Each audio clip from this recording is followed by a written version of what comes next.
This episode is brought to you by VPP Simplified. Now you can get element by element tracking and guidance for your VPP journey.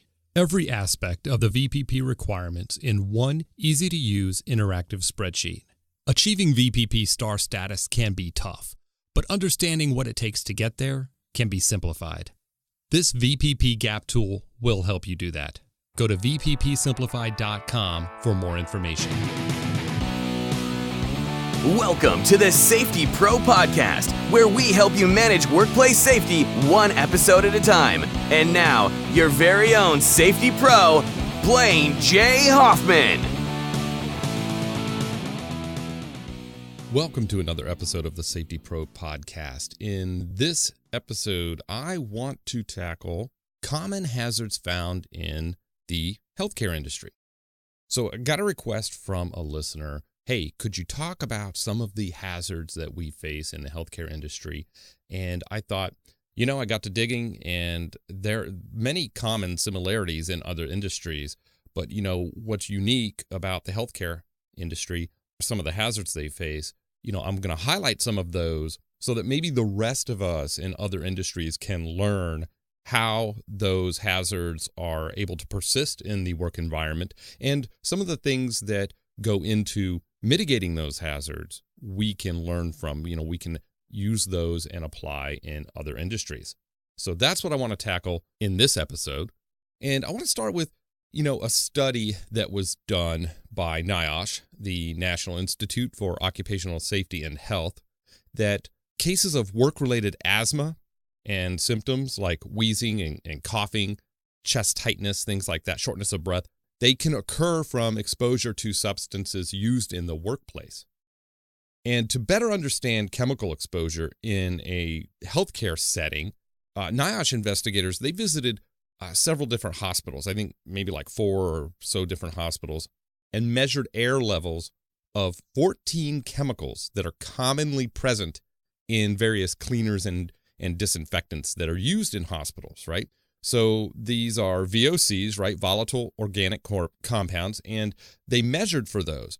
These compounds, they evaporate at room temperature, getting into the air, and a lot of VOCs could cause or, exacerbate existing medical conditions such as asthma. So the investigators took like 143 pairs of different air samples, and each pair included one sample from participants' personal breathing zone and one from just the general area where they performed different cleaning and disinfecting tasks. Now, the results, this was key, right? The results showed that healthcare workers face, exposure to numerous chemicals, and they vary by task and by product and even by occupation. For example, nursing assistants, clinical laboratory technicians, and LPNs, licensed practical nurses, they had higher personal exposures to more than half of the chemicals measured compared to other occupations, right? So they plan to use this study, right, to link actual symptoms of work-related asthma to specific exposures, tasks, and cleaning and disinfecting products. So they're trying to learn more about the connection between health-related symptoms, even illnesses, and the persistence of, in this case, these VOCs in the workplace. But, this is an example of, all day, every day, healthcare workers are doing these types of tasks. They're, washing hands constantly. They're disinfecting work surfaces. And if they're not doing it themselves, if environmental, housekeeping, environmental services, they come in and clean all these, rooms and the ERs, and these nurses and practitioners, they are coming in and out of these environments all day, and they're constantly smelling, these cleaners and breathing these VOCs in. So it was very important that NIOSH kind of focus on which occupations and which VOCs seem to be persistent.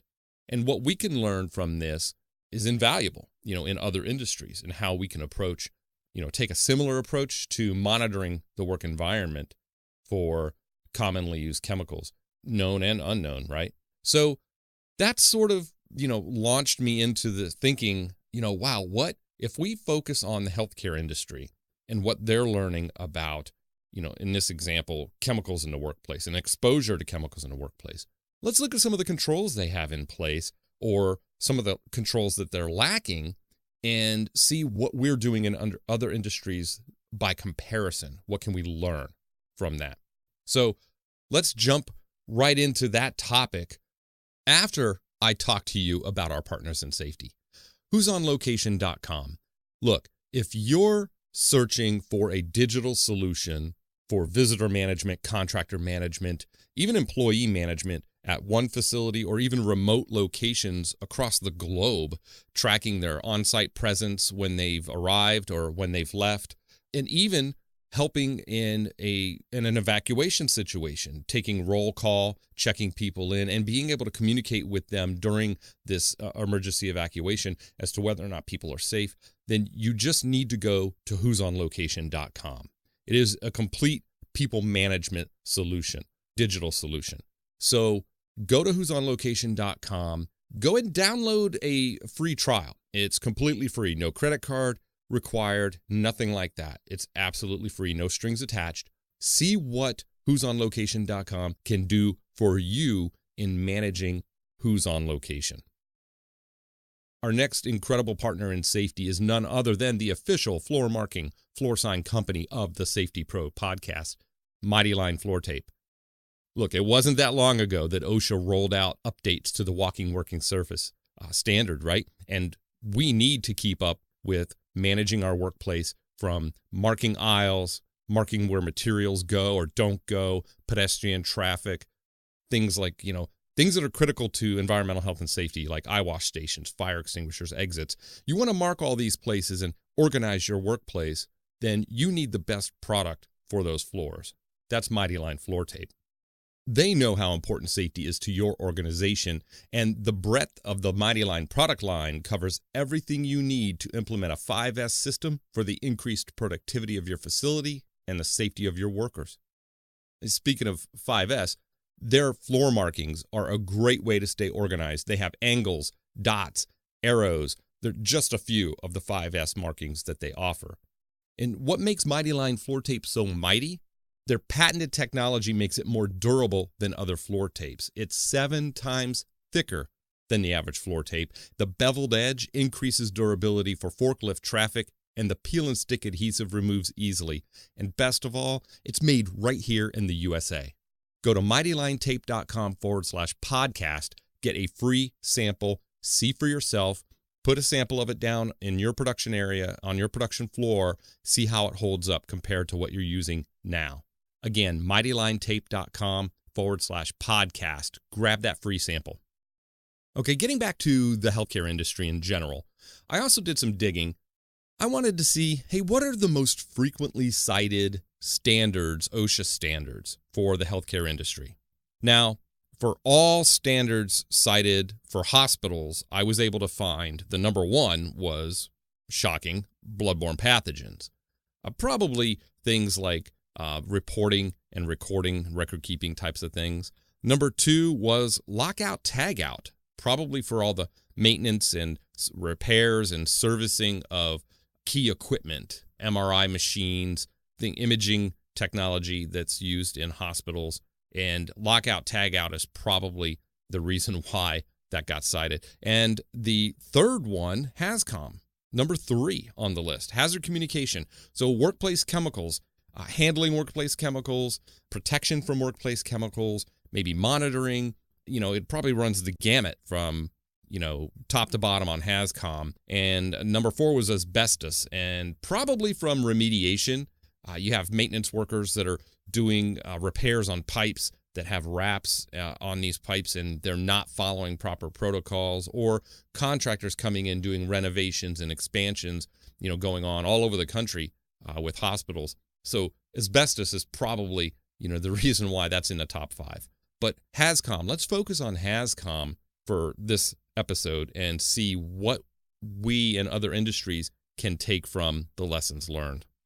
Something else I found that was really interesting, and I thought, this is going to sort of be the foundation for this episode that I wanted to talk about.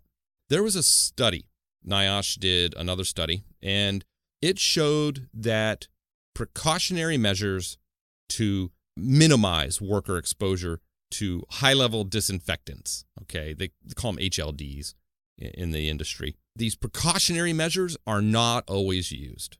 This study can tell us in other industries a lot, okay? We can learn a lot from this. This actually comes from the largest federally sponsored survey of healthcare workers in the U.S. Respondents included anybody who chemically disinfected medical or dental devices in the previous week of answering this survey for a number of HLDs. I'll list them. I'm not even going to try to pronounce half of them, but I'll list them in the show notes. But the answers to, I wouldn't even focus so much on the chemicals that they were asking about. Listen to these results, and you could probably say if these workers in this industry are answering this way about their chemicals and how they use them, imagine what other workers in other industries may answer, right? It might be somewhere, in the ballpark of what these answers were. So, and keep in mind, the point was the information on various exposure controls and even impediments to using PPE was the purpose of that's what they were assessing, okay, in this survey. So the findings suggest that recommended practices are not always being used by healthcare workers. And I'll give some examples of practices that increased exposure risk for this industry. 17% of respondents never received training on safe handling of these chemicals. 17%, like nothing. They were hired and right to work, okay? Never received training. So what that tells us, in not just the healthcare industry, in any industry, hey, how do we onboard our people? We know HazCom, if you're a safety pro and you're just getting into safety management, and you're listening to this podcast for information, you may already know this, you may not. But clearly, the HazCom standard requires that we inform employees the presence and hazards of the chemicals they may be exposed to during the course of their work. That is, they're going to be working with, around, or handling, okay, this stuff. They have to understand the safety data sheet, precautions to take, the proper use and limitations of PPE, and then we get into PPE. So we've left HazCom, and we're going into the personal protective equipment standard, right? And all the things that we have to train them on that. So start with, how do we onboard people? Do we onboard and customize that onboarding orientation? One, we start with, what industry are we in general? What, geography, the layout of the building, how to get in and out of the building, where they're going to be working, and you start to narrow that. So it's like a funnel, right? Your training funnel. You start wide in general. This is what our company is about, and this is what we do. You acclimate them to the organization, and in general, they're going to work in this area, this building, and then in this area of the building, and then this department, and then they're going to be doing these tasks. And you kind of just get narrow and more narrow and more narrow as you hone in on exactly what that employee is going to be doing. You need to be looking at that. 17% never received training on safe handling of chemicals. That's an easy fix. Okay. 19%, even more, 19% reported that safe handling procedures, they weren't even available. So they may have gotten some training, or they may have known, but yet the practical means and methods to perform safe handling weren't available. Maybe they didn't have the right containers, the right transfer equipment to move chemicals from one container to another. Maybe they didn't have the right spray bottles or labels or, something like that. They just weren't available. So we have to train people properly in what they're going to be doing, and we have to equip them. We have to provide the means and methods for them to comply. Okay, makes sense? 19%. That's a big number. Listen to this next one. 44% of the respondents did not always wear water-resistant, gowns or outer garments. Probably because in this industry, and I'm really going to rely on your feedback. I have quite a bit of exposure to the healthcare industry. I know plenty of colleagues, close friends that have worked in hospitals. I've done a lot of work in these settings as well as a consultant in the past. But I do know that, when we're turning over these rooms, especially in surgical clinics and surgical centers where, doing procedures is the commodity, right? Turning over these rooms is key, and you do it quick. And I can see, right, wrong, or indifferent, I can see how cutting corners, not gowning all of the time for certain things, or we get complacent. It's only a disinfectant. I use this at home. I can buy this at Walmart and I'm using it. Yeah, but you don't have your hands in it and breathing these vapors 12, 16 hours a day for 4 or 5 shifts straight. I mean, that's just not happening at home. So we get this mindset of, it's not that bad. It's just disinfectant. It's made to clean things and kill germs. So it's probably helping me. Or I just don't appreciate the hazard because of lack of training or means and methods, the previous 2 results I gave you from the survey. But they just don't wear or always wear the proper gowns or outer garments to protect themselves. 44%, almost half of these workers. So, going along with the second one there, I told you to provide them the means and methods. We have to provide the right oversight, and we have to provide the right encouragement, the right leadership. And this is getting into this whole sort of holistic culture that we want to build in any workplace, whether it's healthcare industry, manufacturing, construction, mining, doesn't matter. We need to make sure that each employee understands that, yes, we have a job to do, and yes, it's going to get hectic sometimes, but we will never compromise safety and health. If we're willing to compromise the safety and health of each other, how are we able to protect our patients? What does that say about our willingness to protect, others? So it's a cultural thing. It kind of gets more high-level strategic thinking, but in a practical sense, bringing it down a level here, we need to be able to, 1, set our employees up for success by training them and giving them the knowledge and information they need to work safely. We need to tool them. We need to equip them with the means and methods to comply with that. And we also need to provide the oversight, the encouragement, or even the corrections that are needed from time to time, and set the right expectation and the right tone.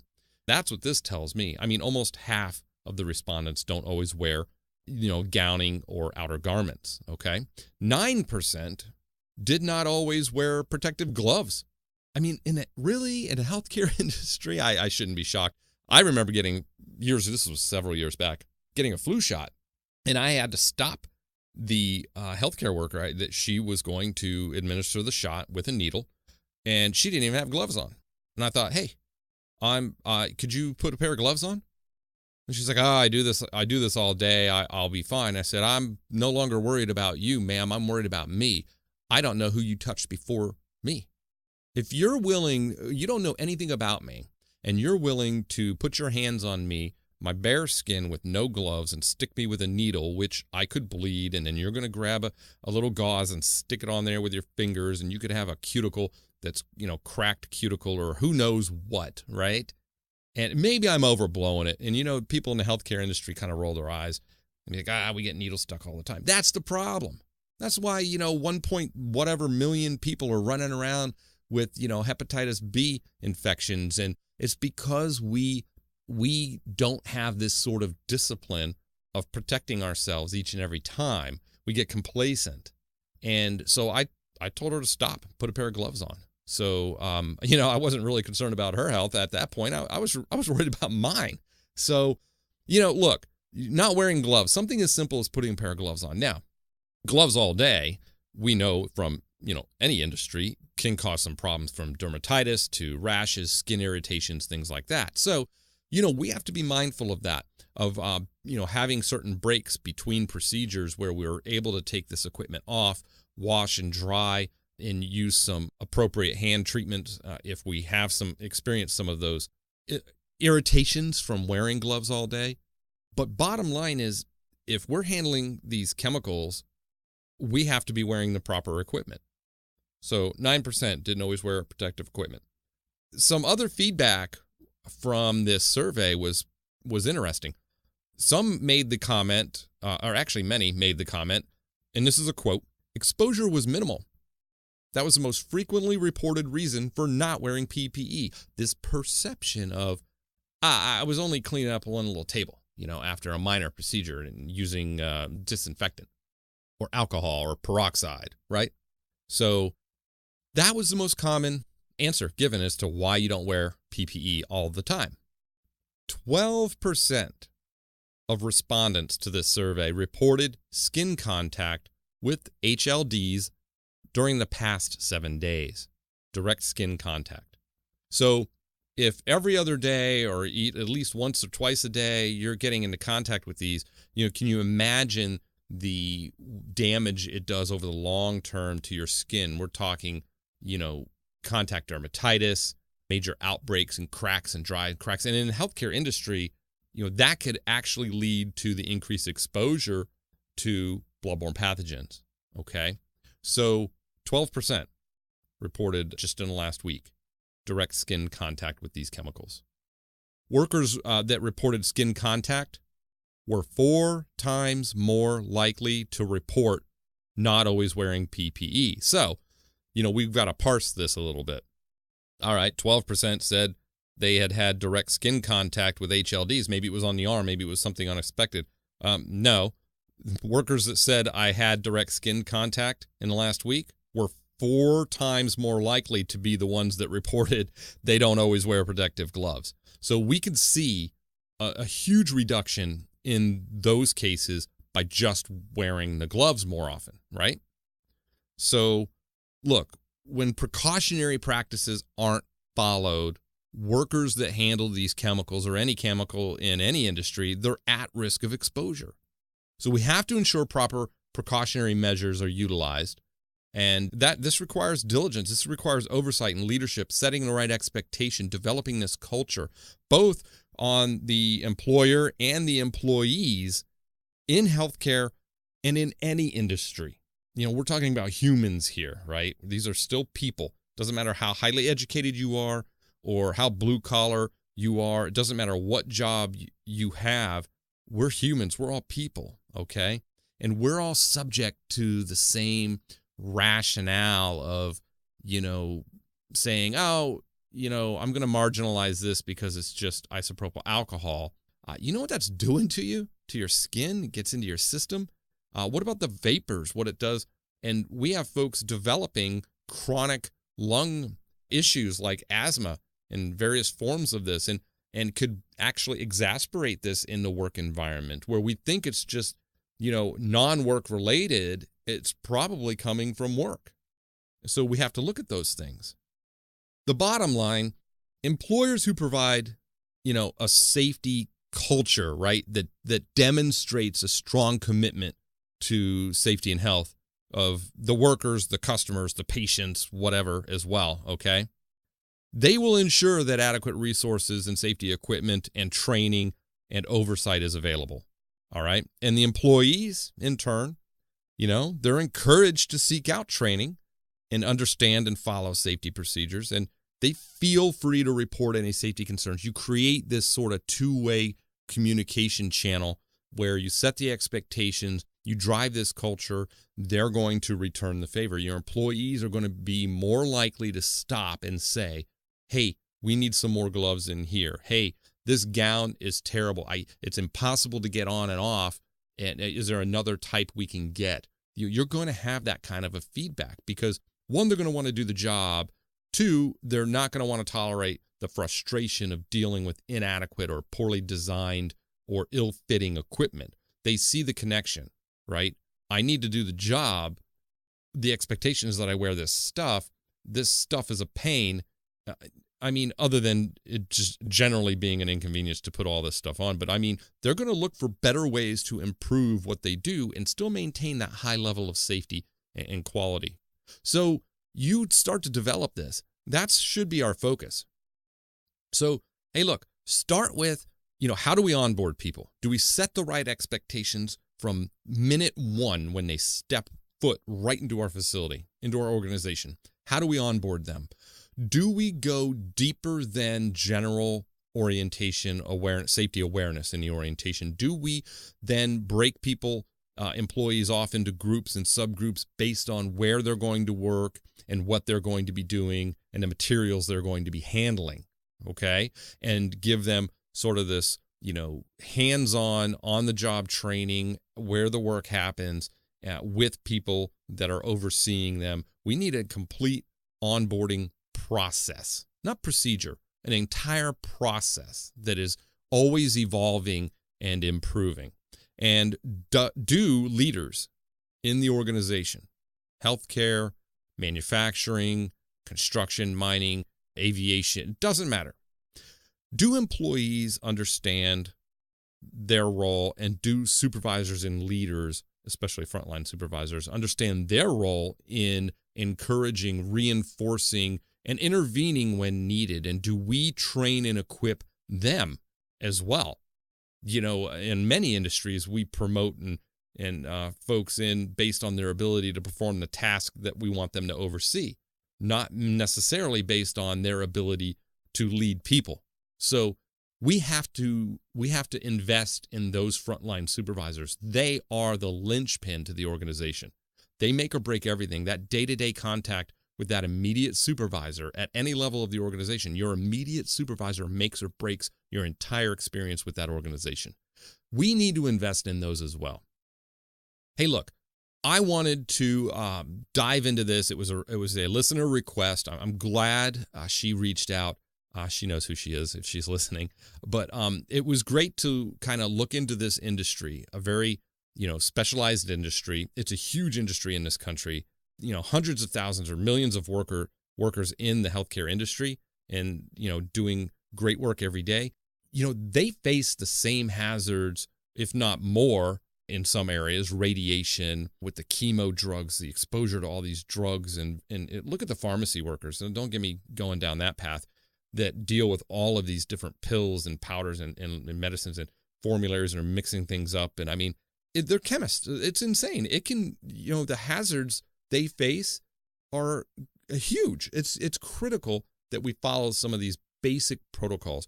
But in general, healthcare workers face a lot of hazards that we sometimes don't really get to look at. So I wanted to highlight some of these so that we could take this information back to our industries and say, what can we learn from how other industries are dealing with things? Some universal truths were apparent. Training, onboarding, leadership, building a strong culture.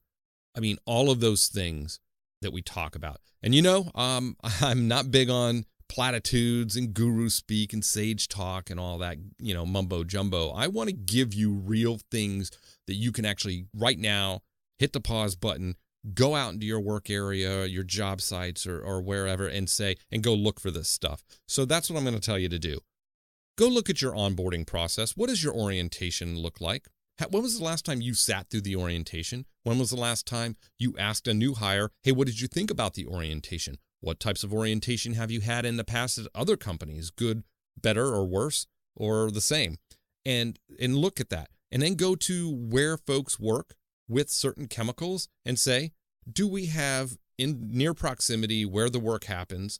Do we have the personal protective equipment you need? Is it assigned to you? Where are you able to keep it? How are you able to replace it? Where do you have to go for that? Have we made that difficult for you to do or easy for you to do? Right? Because that could be a barrier when somebody's faced with walking, halfway across the plant or 2 floors down in the hospital setting, for example, and to get, replenish something, or I have to call for somebody to bring something up and it's going to take half a shift. They're going to continue to work and potentially expose themselves. They're going to make that decision. Most humans do. I'm not saying it's right. I'm just saying if we expect that, then how do we make our processes more resilient to that?